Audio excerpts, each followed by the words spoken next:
Hey guys, welcome to education की 86। आप सभी का हमारे चैनल पे स्वागत है। और भूगोल का ये जो चैप्टर है, दिन है आज पांचवा, और पांचवा दिन हम लेकर आए हैं भूकंप और ज्वालामुखी से रिलेटेड कुछ प्रश्न जो कि आपके एग्जाम में पूछे जा सकते हैं। दोस्तों, ये वो प्रश्न है जो कि टीसीएस तैयार कर रही है इस पैटर्न पे, और कुछ प्रश्न इसमें ऐसे भी हैं जो कि प्रीवियस ईयर के क्वेश्चन में पूछे गए हैं। तो आप सभी से रिक्वेस्ट है कि इस वीडियो को अंत तक देखिएगा और सारे क्वेश्चन का आंसर करने का यहाँ पे प्लीज आप लोगों से रिक्वेस्ट है कि आंसर कीजिएगा, सभी के सभी आंसर, और खुद को चेक कीजिएगा कि कितने क्वेश्चन का आंसर आप सही दे पा रहे हैं।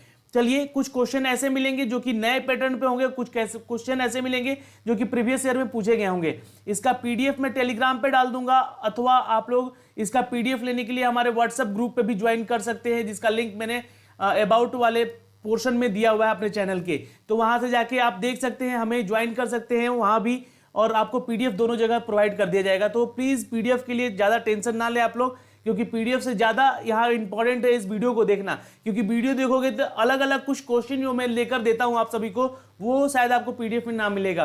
तो वीडियो को अंत तक देखिएगा। और जो भी मेरे भाई बंधु चैनल पे नए हैं, उनसे रिक्वेस्ट है कि चैनल को सब्सक्राइब कर ले और बेल आइकन को दबा ले, ताकि हर वीडियो का पल पल का खबर आप तक सबसे पहले हमारे चैनल के माध्यम से जा सके। दोस्तों, आज का पहला सवाल है, ये रहा, पृथ्वी की परत के भीतर का अध्ययन किसके द्वारा किया जाता है? जो पृथ्वी है, पृथ्वी के जो भीतर का पोर्शन के बारे में जो हम स्टडी करते हैं, वो किसके द्वारा किया जाता है? तो भूविज्ञान यानी कि जियोलॉजी, भूकंप विज्ञान यानी कि अर्थ क्वेक साइंस, प्लेट विवर्तनिक यानी कि प्लेट टेक्टोनिक के बारे में, टेक्टोनिक से पढ़ते हैं, या फिर पेंटोग्राफ। तो आपको आंसर करना यहाँ पे कमेंट में कि what is the study of the linear layer of earth. तो आंसर है यहाँ पे सी, प्लेट विवर्तनिकी। जी हाँ, प्लेट टेक्टोनिक के जो पोर्शन है उसमें हम ज्यादातर पढ़ते हैं पृथ्वी के भीतर के अध्ययन के बारे में। जी, भीतर के यानी कि जो इंटरनल साइड है पृथ्वी का, उसके बारे में हम लोग पढ़ते हैं इस टेक्टोनिक वाले चैप्टर से, या इसके एक जो हमारा साइंटिफिक नेम है ये टेक्टोनिक, ठीक है, इसमें हम लोग अध्ययन करते हैं पृथ्वी के भीतर के बारे में। ठीक है, चलिए अगला प्रश्न हमारा दोस्तों ये रहा सामने। इसका आंसर कीजिएगा आप लोग कि पृथ्वी तल के नीचे के पिघले हुए चट्टानों को क्या कहा जाता है? देखिए, क्वेश्चन समझिएगा कि जो पृथ्वी के तल के नीचे पिघले हुए चट्टान है कुछ, जो कि लावा के रूप में है, ठीक है, उसको क्या कहा जाता है? तो आंसर है डी, यहाँ पे मैग्मा। जी हाँ, वो पिघले हुए चट्टान है, जिसको लावा नहीं कह सकते। लावा किसको कहते हैं? जो वह किसी ज्वालामुखी से, है ना, किसी ज्वालामुखी से निकल कर वो बाहर की पृष्ठभूमि पर, पृथ्वी की पृष्ठभूमि पर आए, उसे हम लावा कहते हैं। पर जो पिघले हुए चट्टान है उसको हम मैग्मा कहते हैं। नोट कर लीजिएगा, पृथ्वी के तल के नीचे यानी कि भूगर्भ में पिघले हुए पदार्थ को मैग्मा कहा जाता है, तथा ज्वालामुखी से निकलने वाला जो मैग्मा है धरातल पर आने के बाद उसे हम लावा कहते हैं। तो ये दोनों में बहुत ही सारा डिफरेंस है, ठीक है। तो इसलिए इंपॉर्टेंट है, ये क्वेश्चन आया हुआ एग्जाम में आपके एसएससी सिजिल के टायर 1 में 2016 के पेपर में, ठीक है। चलिए, और जो पहला क्वेश्चन था वो भी 16 के पेपर में आया हुआ था, टायर 1 के पेपर में, ठीक है। तो तीसरा प्रश्न देखते हैं अब यहाँ पे। ज्वालामुखी पर्वतमाला सामान्यतः कहां पाई जाती है? तो ऑप्शंस हैं प्रशांत महासागर, अटलांटिक महासागर, हिंद महासागर, या आर्कटिक महासागर। तो अगर आपको आंसर पता है तो आंसर नीचे कमेंट बॉक्स में फटाफट कीजिए। वोल्केनो माउंटेन माला, है ना, माउंटेन माला यहाँ पे आ गया है, पर्वतमाला को लिख दिया है मैंने, ठीक है। Is the commonly said to be. तो आंसर यहाँ कमेंट कीजिएगा कि ज्वालामुखी का जो पर्वतमाला है सामान्यतः वो पाया जाता है, इट्स ए प्रशांत महासागर में। दोस्तों, आपको बता दें कि ज्वालामुखी जो पर्वतमाला है, अर्थात रिंग ऑफ फायर इसको कहते हैं। नोट कर लीजिएगा इसको। देखिए, ये सारी चीजें आपको नहीं मिल पाएंगी पीडीएफ में, इसलिए वीडियो को मैं बोलता हूं आप लोगों को देखा करें, ठीक है। तो रिंग ऑफ फायर प्रशांत महासागर में पाई जाती है, और यह क्षेत्र भूकंप और ज्वालामुखी से प्रभावित क्षेत्र होते हैं।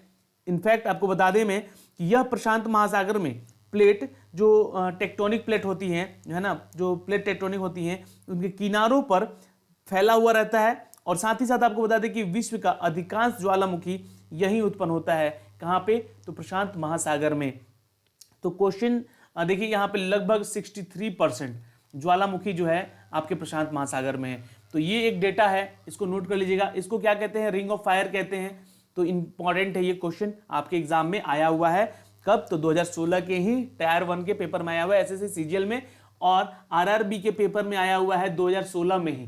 तो बहुत ही इंपॉर्टेंट प्रश्न है, ये क्वेश्चन बन सकता है एग्जाम में। अगला प्रश्न, सुनामी नाम किसे दिया गया है? Who has given the name of tsunami? तो ऑप्शंस है भूकंप, चक्रवात, ज्वारीय तरंग या फिर समुद्र के नीचे की तरंगों को। तो अर्थक्वेक, साइक्लोन या टाइडल वेव या बॉटम वेव को कहते हैं सुनामी। तो आंसर है दोस्तों यहाँ पे डी, समुद्र के नीचे की तरंगों को हम सुनामी कहते हैं। याद रखिएगा, सुनामी अक्सर समुद्र में ही आता है, और जो टेक्टोनिक प्लेट होती हैं उसको टकराने के कारण भूकंप उत्पन्न होता है, और यह क्रिया जो है महासागर में होता है। और बता दें आपको कि ये जो सुनामी में बदलाव आता है वो सुनामी का ज्वारीय तरंगों के चलते होता है। ठीक है, तो ज्वारीय तरंगों के चलते इसमें बदलाव आता है, और जो हमारा समुद्र के नीचे की तरंगों को, जो बदलाव समुद्र के नीचे की तरंगों में ही आता है ना, तो समुद्र के नीचे की तरंगों को हम लोग क्या कहते हैं? तो सुनामी कहते हैं। ये इंपॉर्टेंट क्वेश्चन है, और ऐसे प्रश्न बन सकता है टीसीएस के पैटर्न में एनटीपीसी के लिए।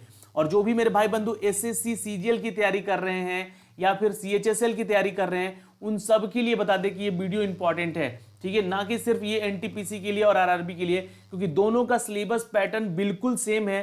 तो क्वेश्चन कोई डिफर नहीं होगा, यहाँ पे अलग नहीं होगा। यही क्वेश्चन आपको जीके जीएस का एसएससी के लिए भी होगा कंप्लीट। ठीक है, तो यह ध्यान रखिएगा, क्वेश्चन को पढ़ते रहिएगा। इसका पीडीएफ दे दूंगा, पीडीएफ पढ़ते रहिएगा, क्योंकि एसएससी का भी एग्जाम आने वाला, सीएचएसएल का फॉर्म निकल चुका है, आप लोगों को पता होना चाहिए। चलिए अब क्वेश्चन नंबर 5 देखते हैं। इंडोनेशिया के उस विनाशकारी ज्वालामुखी का नाम क्या है जो कि मई 2016 में फिर से विस्फोट हुआ था? तो ये इंपॉर्टेंट है क्वेश्चन, और ये एक प्रश्न बन सकता है एग्जाम में आपके।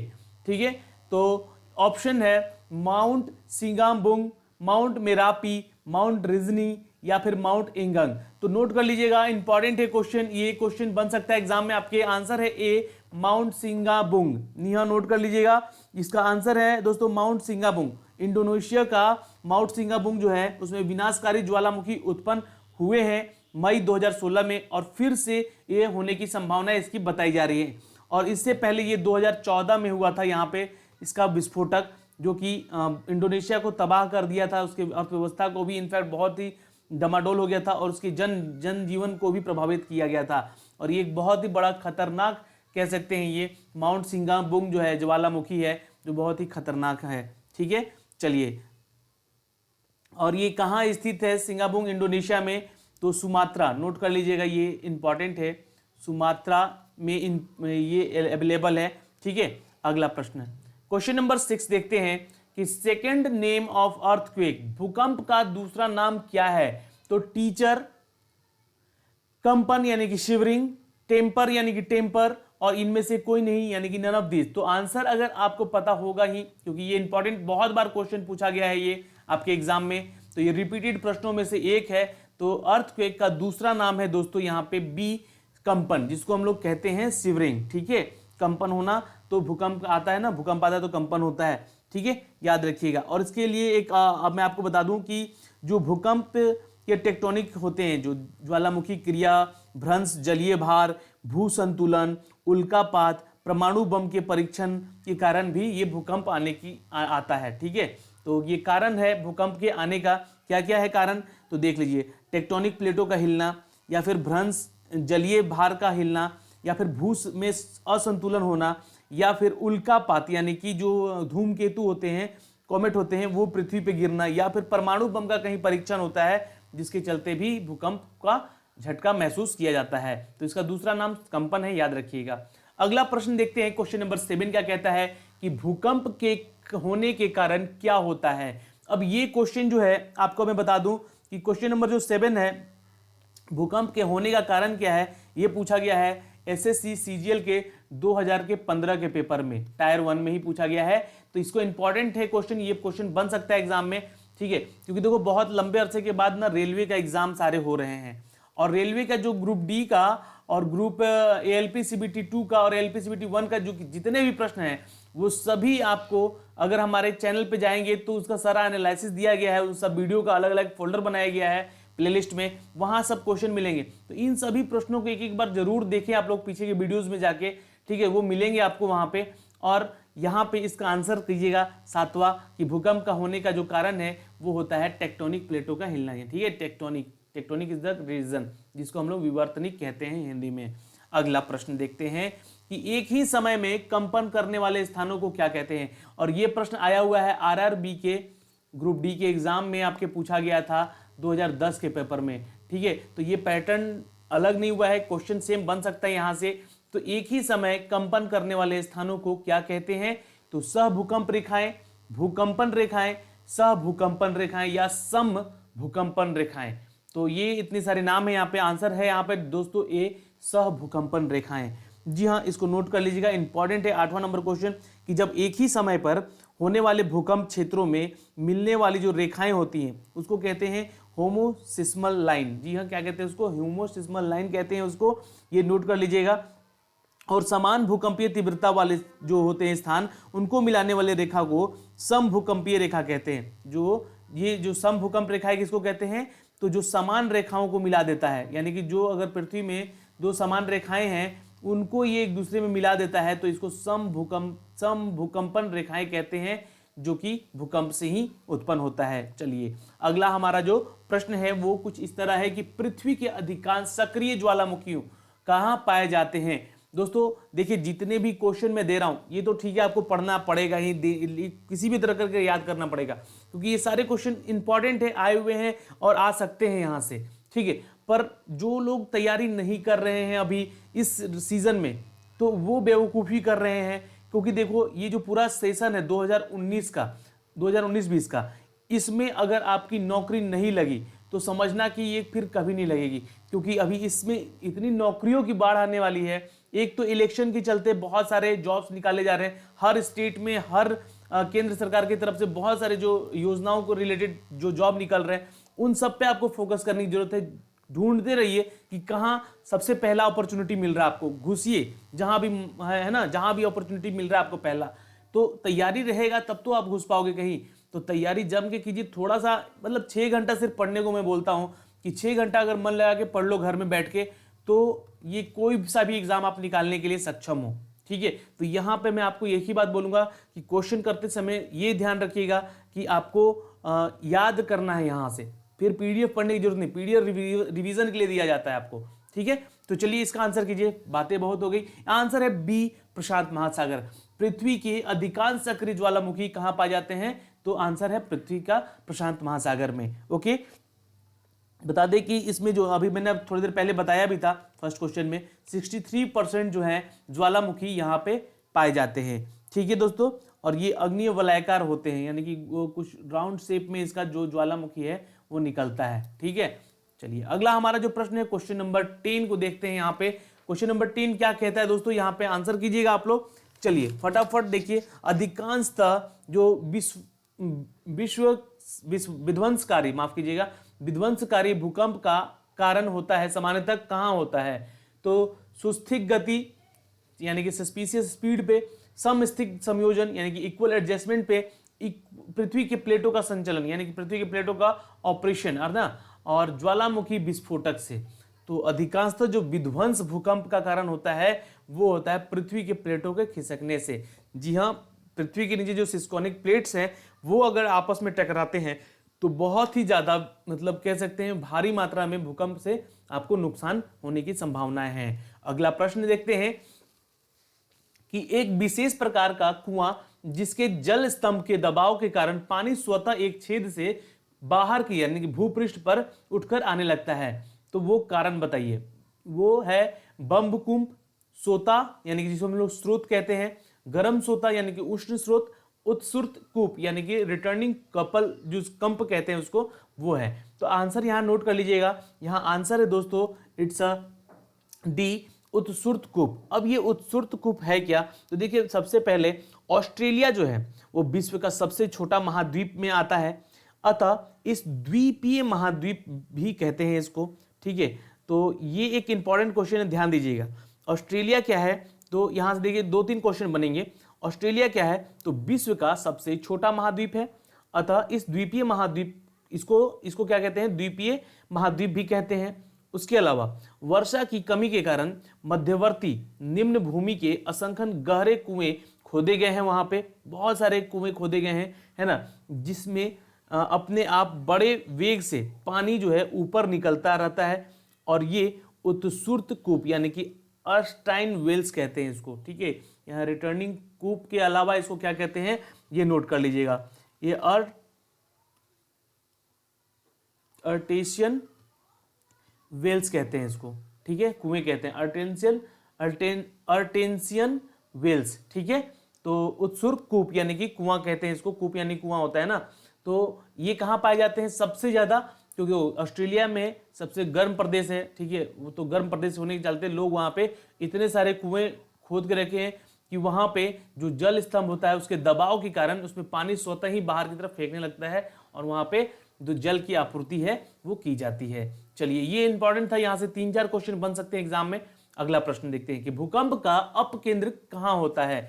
अपकेंद्र यानी कि जो ईपी सेंटर होते हैं, ईपी सेंटर ऑफ अर्थक्वेक, वो कहां होते हैं, तो वह भाग जहां से भूकंप का उद्गम होता है। देखिए इसका आंसर है इट्स अ डी, पृथ्वी की सतह पर, और वह बिंदु जो भूकंप उद्गम केंद्र पर ऊर्ध्वाधर होता है, the point of the surface of the earth which is lifting at the earthquake centre. Note कर लीजिएगा, ये बहुत ही इंपॉर्टेंट प्रश्न है कि जिस भाग से भूकंप तरंगे जो होती हैं वो उत्पन्न होती हैं उसे भूकंप मूल यानी कि फोकस कहते हैं, ठीक है, ध्यान दीजिएगा, उसे फोकस कहते हैं। जहां सबसे पहले भूकंपीय लहरों का अनुभव किया जाता है उसे हम भूकंप केंद्र कहते हैं, यानी कि अपकेंद्र कहते हैं, यानी कि ईपी सेंटर कहते हैं उसको, जहां पे सबसे पहले महसूस किया जाता है, ठीक है। चलिए, अगला हमारा जो प्रश्न है क्वेश्चन नंबर 13 क्या कहता है कि सुनामी तरंगे किससे उत्पन्न होती हैं। तो ये इंपॉर्टेंट क्वेश्चन है, और ये क्वेश्चन आया हुआ है आपके आरआरबी में भी और एसएससी सीजीएल में, सीएचएसएल में, तीनों एग्जाम में पूछे गए हैं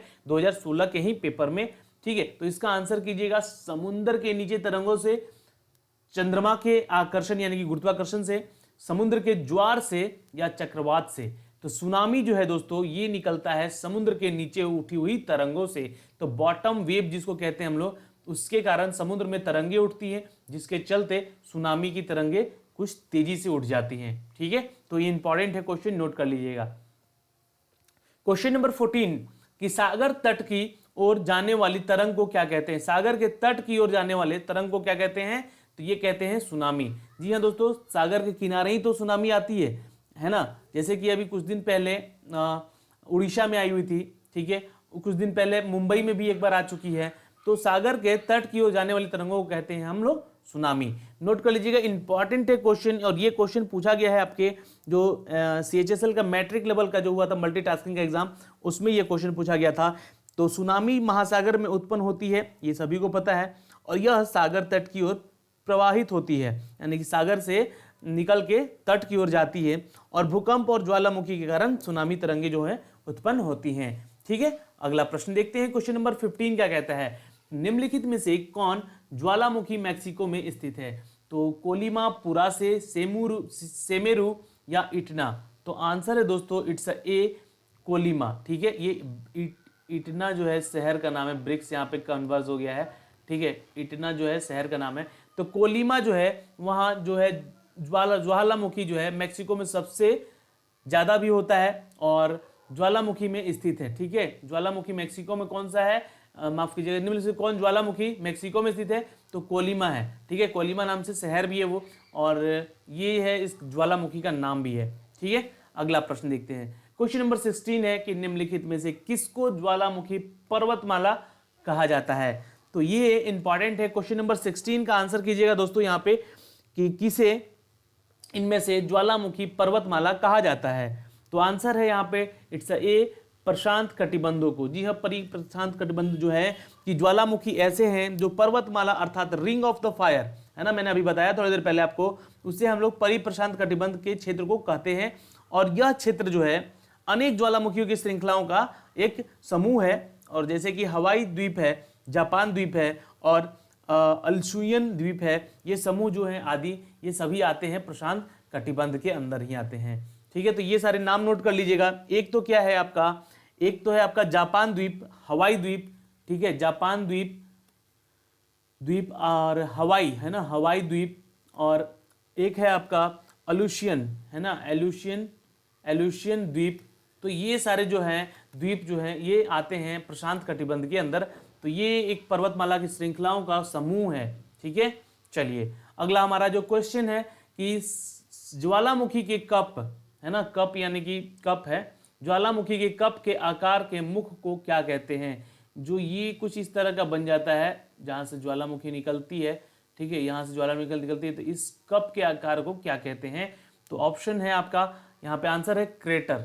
जी हाँ, क्रेटर कहते हैं उसको, सेंटर उपकेंद्र क्रेटर या सिंदर शंकु। तो आंसर है क्रेटर, नोट कर लीजिएगा, ये इंपॉर्टेंट है, क्वेश्चन आ सकता है एग्जाम में और ऐसे प्रश्न पूछे गए हैं एग्जाम में आपके।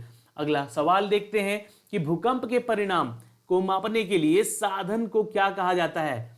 तो भूकंप के परिणाम यानी कि भूकंप का रिजल्ट जो है वो मेजरमेंट करने की जो पद्धति होती है उसको कहते हैं दोस्तों सिस्मोग्राफ। जी हाँ, सिस्मोग्राफ से जो एक यंत्र है जिसे हम लोग भूकंप की तीव्रता मापते हैं, तो आंसर है सिस्मोग्राफ। नोट कर लीजिएगा, ये 18वां क्वेश्चन बहुत इंपॉर्टेंट है।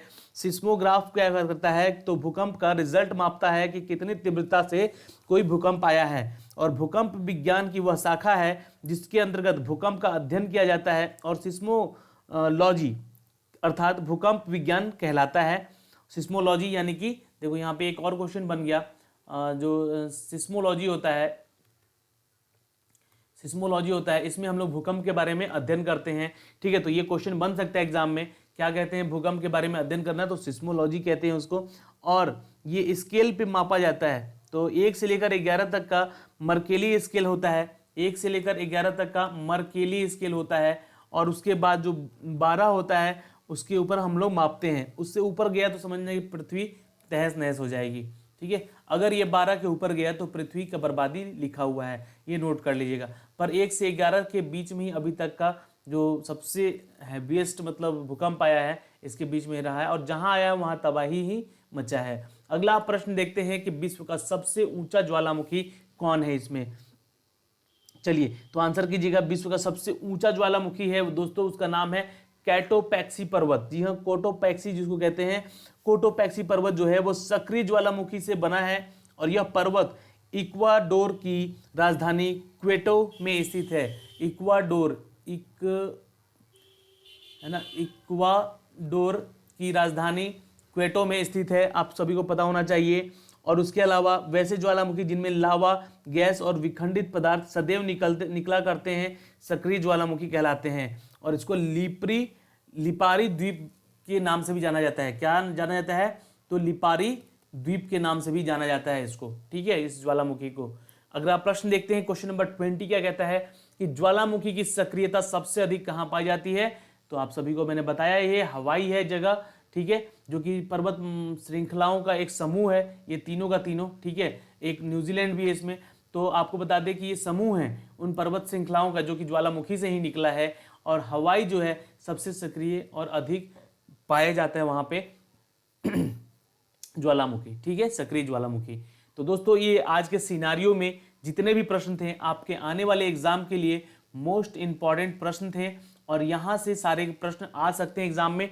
तो आज का ये जो चैप्टर था ज्वालामुखी और भूकंप से रिलेटेड था, तो इस वीडियो को देखिएगा और शेयर कीजिएगा अपने दोस्तों तक, लाइक कर लीजिएगा अगर वीडियो पसंद आई हो तो। इसका पीडीएफ थोड़ी देर के बाद आपको मिल जाएगा आपके टेलीग्राम चैनल एजुकेशन की 86 पे। अगर आपने टेलीग्राम का एप्लीकेशन नहीं डाउनलोड किया अपने मोबाइल में तो कर लीजिए, और वहाँ पे एजुकेशन की 86 को सर्च कर लीजिएगा, वहाँ पे हम मिल जाएंगे और वहाँ ज्वाइन कर लीजिएगा हमें, और वहाँ पे सारे के सारे पीडीएफ आपको अपडेट कर दिए जाते हैं पर डे, चाहे वो करंट अफेयर के हो, ज्योग्राफी के हो या फिर हिस्ट्री के हो। तो हिस्ट्री की क्लास शाम को मिलेगी आपको 4 बजे से 5 बजे के बीच में, ठीक है। तो वीडियो को देखना बिल्कुल मत भूलिएगा और हमारे साथ यहाँ बने रहें, इसका बहुत बहुत धन्यवाद। मिलते हैं आपसे अगले वीडियो में, तब तक के लिए बाय बाय, टेक केयर।